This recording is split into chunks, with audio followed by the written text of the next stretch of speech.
what we're going to cover is we're going to use how to use browsers within the Smart Interactive Display.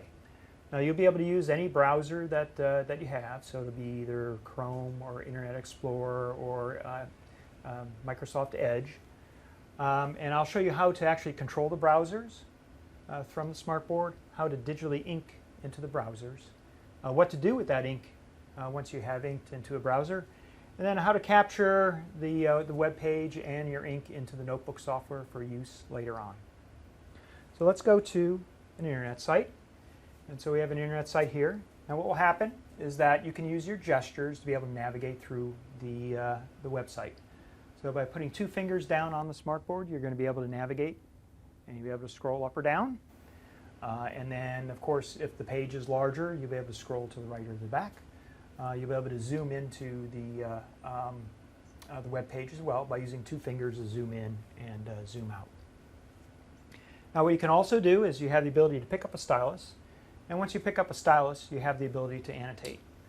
So I can actually annotate directly into the web browser. And then what I have the ability to do is I have the ability to use my gestures and the other tools to be able to erase this. So what I can do is I can turn my stylus backwards and I can erase information. I can use my fist or my palm to erase, or I can pick up the eraser and erase what I wrote as well. Now what I can also do is that when using pens, I can use the Smart Ink tool set to be able to do a number of different things as well. So what I can do is if I wanted to, I can take this stylus and change it into a highlighting tool. And so what I can do now is that you can see that my stylus is now a highlighting tool. What I can also do is that I can go to this toolbox and I have my presentation tools. So if I wanted to choose something like a screen shade, I have the ability to have the screen shade up and I can reveal points of information one at a time. And I can use any of the toolbox presentation tools that I want just by using them. Now once I've annotated some different things, there's ways that I can actually capture the background and the annotation and bring it into the notebook software for use later on. So I'll hit my Smart Ink toolbar, and then what I have the ability to do is bring the capture toolbar up and I can capture any number of different pieces of information.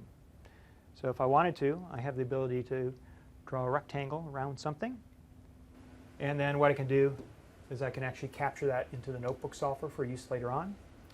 What I also have is that I have a button that pops up here on the right hand side.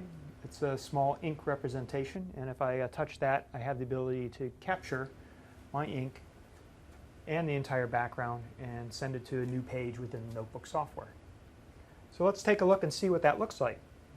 So now I'm here back in Notebook, and there's my page capture. And again, I can use my gestures to make this smaller and manipulate it around.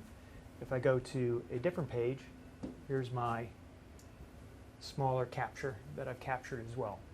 So these are ways that you can actually use browsers, digitally annotate into them, and then capture the information for use later on.